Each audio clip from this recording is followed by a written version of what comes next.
जी आप बोलो, क्या नाम है? सर हम ये बोलना चाहेंगे 2014 में जब आपके मोदी जी आए थे, आपके मोदी जी नहीं बेटा, सबके मोदी जी, सबके मोदी जी, प्रधानमंत्री। हाँ तब मोदी जी आए थे, तब हाँ। मतलब सब ने उनको वोट दिया था, हमने भी वोट दिया था। ठीक। उन्होंने ये बोला था कि अच्छे दिन आएंगे, 15 लाख रुपए आएंगे, 2 करोड़ नौकरियां मिलेंगी, ठीक है। गंगा जो मतलब गंगा माता, उन्होंने बोला था मैं आया नहीं हूँ, गंगा ने मुझे बुलाया है, हाँ। गंगा माता ने, वो अभी तक साफ नहीं हुआ। 15 लाख रुपया मिला नहीं, 2 करोड़ नौकरियां नहीं मिली।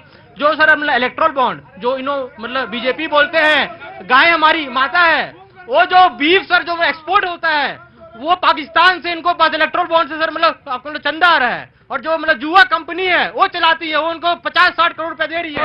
उनका जवाब क्या बताइए? थोड़ी दाएं हो गई बात, कोई बात नहीं। मैं भोजपुरी बोलने हूँ, मेरी मदर टंग भोजपुरी है। हाँ तो बोलिए। भोजपुरी में कहल जला कीट छोड़ावल, तिनकर 3 पीढ़ी के कीट छोड़ाले बदी जा। नेहरू जी देश को गुलाम कैले रहन, सेना के कमजोर कैले रहन, मोदी जी सेना के मजबूत कैले। इंदिरा जी कहले कि गरीबी हटाई, ना हटावे सकली।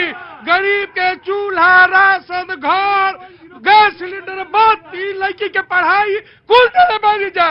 और राहुल गांधी तीसर का पीढ़ी कल के भ्रष्टाचार सर पर चढ़ के बोला था, 85% चोरी होता।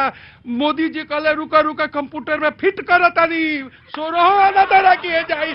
तो 3 पीढ़ी के कीट छोड़ोला बांधी जा, कांग्रेसी खत्म। ये पूछ लीजिए कि उन्होंने जितने संस्थान की नाम लिया है वो संस्थान कांग्रेस नहीं तो क्या भारतीय जनता पार्टी ने बनाया है? वो किस कांग्रेस की बात कर रहे हैं? वो कांग्रेस की जब उनको देश मिला था तो ये देश में सुई नहीं था, उन्होंने सुई से लेकर तलवार बनाने का काम किया है। देश को बड़े बड़े हॉस्पिटल, यूनिवर्सिटी कांग्रेस पार्टी ने दिया है। आपने जुमला दिया 15 लाख का, आप क्या बात करते हो? और 1 मिनट सर, और हमारे बड़े भाई ने सैनिक को लेकर एक बात कहा था, सैनिक को लेकर बात कर रहा था। मैं अपने आप को बहुत बदनसीब समझता हूं और मैं उस योद्धा से माफी मांगता हूं। मैं उस योद्धा से माफी मांगता हूं जो योद्धा ने कारगिल में देश को जिताने का रोल किया है, लेकिन मणिपुर में भारतीय जनता पार्टी के सरकार रहते हुए उस सैनिक की वो वाइफ के साथ इन्होंने बलात्कार किया है। और वहां के मुख्यमंत्री ये बोलते हैं कि ये तो होते रहता है।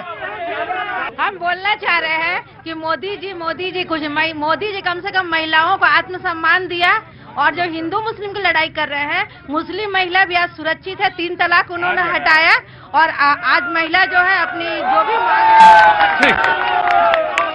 सर हम बोल रहे हैं कि जिस तरह से लेफ्ट ने पहले भी एटॉमिक बॉम्ब में जब हम लोग करने गए थे एग्रीमेंट, तो इन लोगों ने सरकार से विड्रॉ कर लिया था।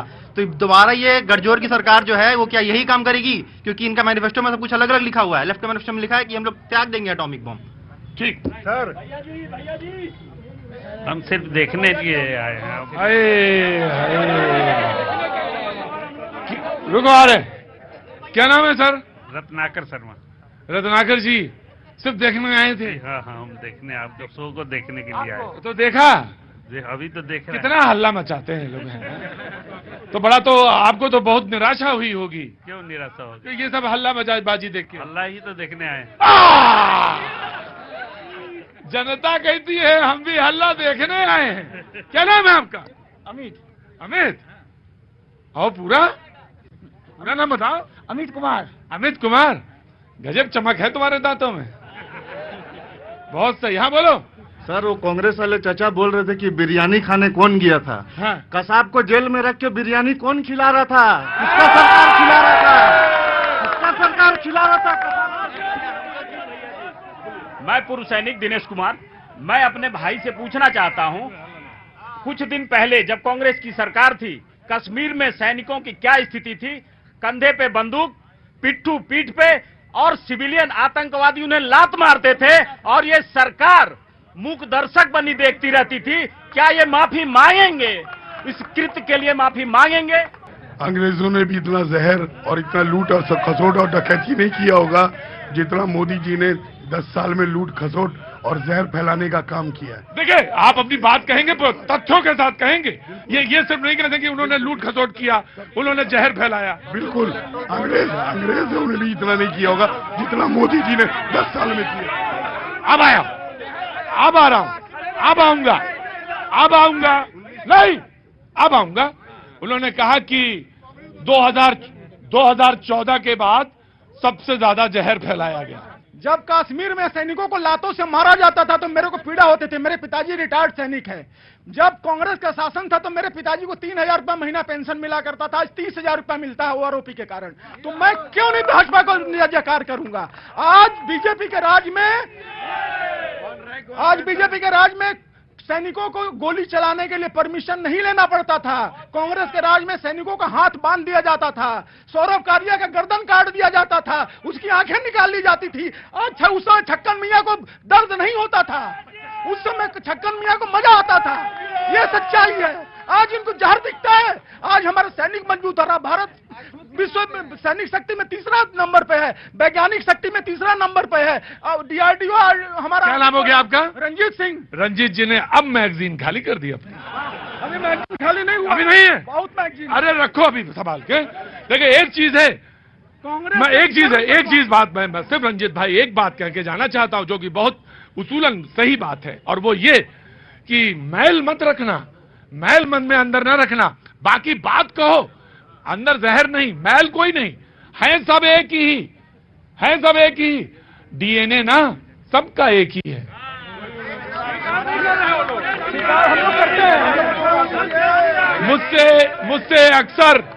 मुझसे अक्सर लोग कहते हैं, रुकिए हाथ नीचे रखिए, मुझसे अक्सर लोग पूछते हैं कि शो आपका क्या है। मैंने कहा मेरा शो पॉलिटिकल शो नहीं है। पॉलिटिकल शो होता तो चुनाव के समय शुरू होता, चुनाव के बाद खत्म हो जाता। मैं तो रोज करता हूं सर, कहने के कोई हिचक नहीं, मेरी जबान नहीं लड़खड़ाती। DNA एक ही है, आप भी वही हैं, वो भी वही हैं, ये भी वही हैं, और हम भी वही हैं, सब वही हैं। बस ठीक है, उपासना की पद्धति अलग अलग है, बाकी है सब वही। आप चीजों को जब तसल्ली के साथ सोचते हैं ना, तब चीजें आपको सुलझी हुई नजर आती हैं। जितना उलझाओगे पतंग की डोर उतनी उलझती चली जाएगी।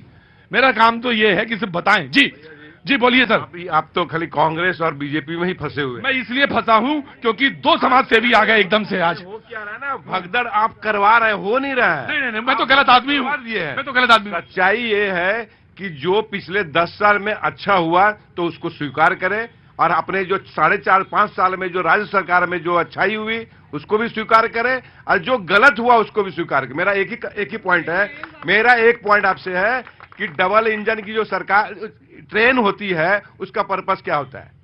पर्पस होता है कि दूरी को तय करना है कम समय में पूरा लोड लेके। तो हम लोगों की इच्छा, पहले हमारे 5 साल पहले डबल इंजन की सरकार थी, वहां मोदी जी थे, यहां रघुवर जी थे। आज देखिए परिस्थिति क्या हुआ है, 4 साल में पूरे राज्य की स्थिति बद से बदतर हो गई है। पूरा 4 साल सिर्फ घोटालों में ही चले गया, हम उसी में लूट खटोस में चले गया। प्रगति क्या होगी, उन्नति क्या हो गया? तो आम जनता को चाहिए क्या? आम जनता को चाहिए कि सरकार एक सरकार हो, चाहे राज्य में हो या देश में हो, सरकार एक सरकार हो जिससे प्रगति होगा, देश में उन्नति होगा। लोग पूछते कि समाज में क्या होना चाहिए। समाज में सिर्फ एक आदमी ऐसा होना चाहिए, एक ही से काम चल जाएगा, जो बहुत तटस्थ हो। बहुत मुश्किल काम है, सरल नहीं है, बहुत मुश्किल काम। मगर जब तमाम देश देख लेता हूं लौट के, तो 1-2 लोग मुझे मिलते हैं जो बहुत तटस्थ हो के देख पाए चीजें। हम कहीं ना कहीं दाएं बाएं हो जाते हैं। तटस्थ होना सीखिए, चीजें अपने आप दिखेंगी और अपने आप बेहतर होती नजर आएंगी। आप तो बोल चुके थे, बोले नहीं थे? अच्छा, नाम क्या हो गया आपका? राम अवतार अग्रवाल। राम अवतार अग्रवाल जी, पहले तो बहुत स्वागत है आपका। क्या काम करते हैं साहब? बिजनेस। अब बिजनेस तो हो गई होगा जी। मैं सब नेता लोग से पूछना चाहता हूं, पूरे हिंदुस्तान से पूछना चाहता हूं कि निर्दोष बेटियों का क्यों देश में कत्ल किया जाता है? निर्दोष बेटियों का आए दिन, अभी बेंगलोर में हुआ, कभी कहां होता है, कभी दिल्ली में होता है, हर दिन निर्दोष बेटियों का कत्ल होता है जो एकदम निर्दोष है किसी भी वजह से। ये मैं अग्रवाल साहब आपके सवाल से मैं बिल्कुल सहमत हूं। ये होना चाहिए कि जो निर्दोष है या कोई भी महिलाओं के ऊपर अत्याचार बहुत आसान होता है, बहुत आसान होता है, लेकिन उसको कहना और उसको बात बोलना अग्रवाल जैसा व्यक्ति चाहिए जो बोल पाए, कम से कम जो कहे। जी सर, मेरा नाम नवीन हुआ। हम लोकल मुद्दा पे